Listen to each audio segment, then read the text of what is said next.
Conference Center for the University of Mississippi School of Business 22nd Annual Banking Symposium. We welcome to the program now Charles White, Managing Director, Fixed Income Capital Markets at Stifel Financial Corp. Well, there hadn't been anything going on in the fixed income markets, has there, Charles? Correct. Quiet they have not been. Well, every day it just seems like that the investment community is fixated on interest rates. It's almost as if we got away from really analyzing fundamentals, technicals, and making investment decisions on that basis. Not totally. And we saw Amazon had a blockbuster report today, a couple of days ago. Microsoft blew it out. Meta didn't do quite as well as expected. So that's all over the map. And then we've got the banking stocks, energy stocks are also in focus.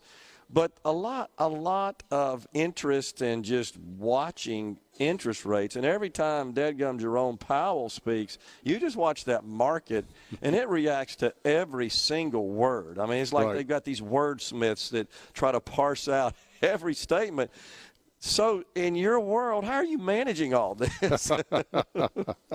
Well, really, the good news about all of that is I've been doing this for a little over 40 years and have seen a lot of cycles and seen a lot of different Feds and a lot of different challenges. And really none of this is kind of foreign or should be unexpected. Yeah, right.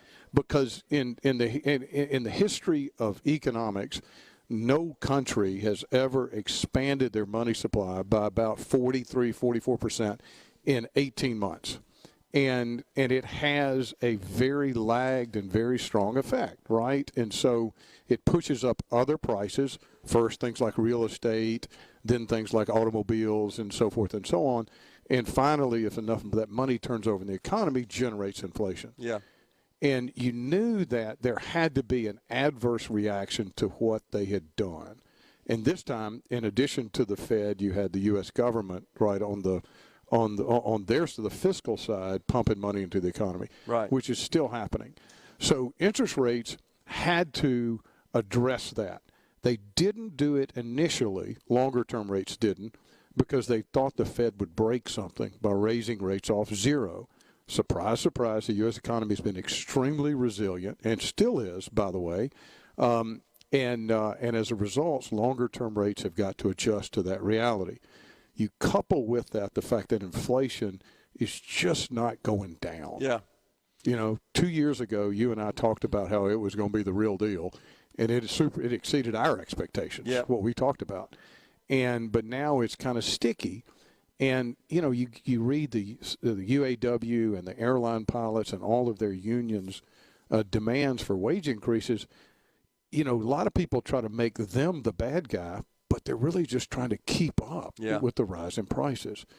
So that's what makes inflation stickier now and harder to deal with. And that's why longer-term rates have got to go higher. Well, and something else that I keep reading about, you may have seen some of this as well, is all these automobile manufacturers are trying to respond to the federal edict of we're just going to transition to EVs and now. We're going to do it right now.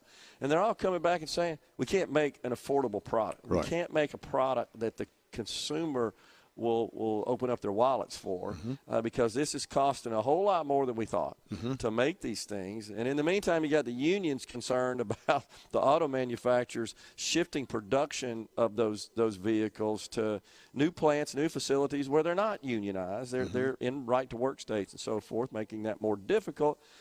And this is all at play. And so we got fiscal policy that is contending with monetary policy. But Jerome Powell won't say anything to the Feds and say, you guys got to stop spending all this money, dropping it out of helicopters, as I like to say. He is not, which is kind of surprising, actually. Alan Greenspan used to do that a lot. Since him, you really hadn't seen that.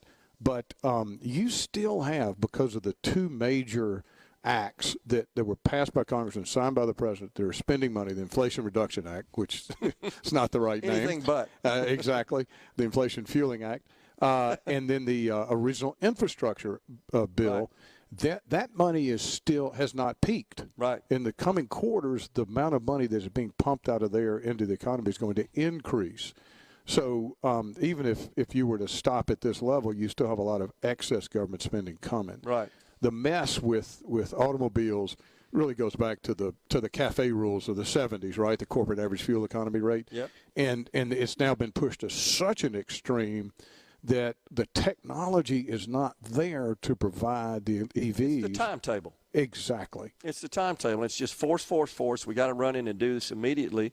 And the manufacturers are saying, we can't do this. We can't get this done in your time frame in a way that's economically viable for us. In the meantime, we got the unions over here demanding higher wages. It looks like they're about to cut a deal with Ford in that respect. And sounds like a pretty good deal the unions got there. They did. They're going to, and they'll end up cutting one very similar with GM and Stellantis. I think so. But at the end of the day, the numbers are eye-popping for you and I. It's, the base beginning salary at Ford is going to go up by 60%. Yeah, I saw that. Right. The current employees are going to get a benefit somewhere in the 25 to 30% range.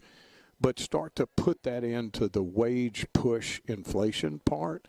The car prices have to go up some, or GM and Ford and Stellantis' margins have to collapse. 68% starting wage increase, 33% top wage increase, 25% overall wage increase, 11% immediate increase, plus enhanced benefits, cost of living adjustments restored, shorter progression, improved retirement, right to strike over plant closures. But there is one interesting feature, get your take on this, that I heard, that Ford would have the right to sue the union if they produced low-quality vehicles. It somehow resulted in cost to them to correct those issues. I don't know that I've ever seen that in an employment contract before. I've never even heard of that or anything like it, really.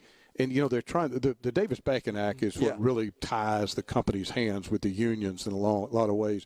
And that's a way to try to backdoor that, right? Yeah. And to try to give them an out if they just become so uncompetitive like they did in the 1970s, right? I mean, that's what gave the opening to Toyota. And when you think about it, look at Hyundai and Kia and what they've done in the United States. They've taken advantage of that cost advantage that they have. They have. And so it's just an attempt to try to backdoor it. My guess is that, could probably never take place. It ended up in court and a 5-year fight and probably whatever. Yeah.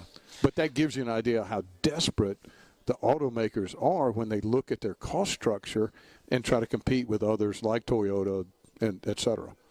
Let's get back to the fixed income securities market. So the good news, though, Charles, is that I can make a little money on my fixed income. I mean, it's better than 1% or thereabouts. And so that's been a change, especially for those that are maybe looking at retirement on fixed income or a little risk averse. Exactly. Now, you're not going to produce long-term the sort of returns you could achieve in the equity markets, but you also don't have the downside risk associated. So that's changed things somewhat. That's actually very beneficial, really, because when you think about it, you penalize savings. Right. And when you penalize savings, you create inequality, right? That's true. One of the best ways to level the financial playing field and reduce inequality would be a 6% savings account. No doubt. Because then you reward people to save, right? And if you incent behavior, you're going to get more of it. And so that's one really good thing that's coming out of this. And, interest rates don't need to go to 14% for that. Right. At 6% or 5%, that's plenty of reward. You incent that saving.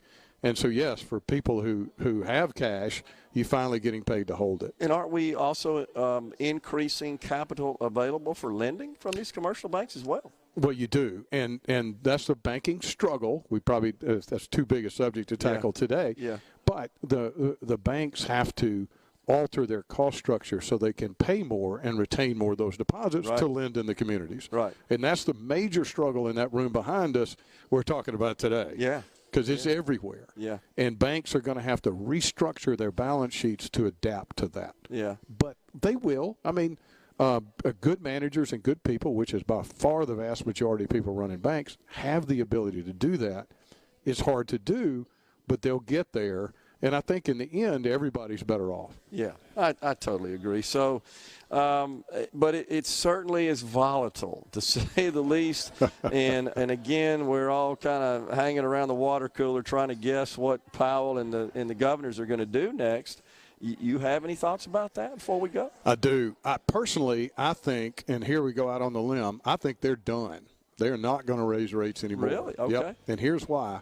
One is you're going to get political pressure, serious political pressure on them. Can't be public. Year. Can't be public. It's going to be under the table.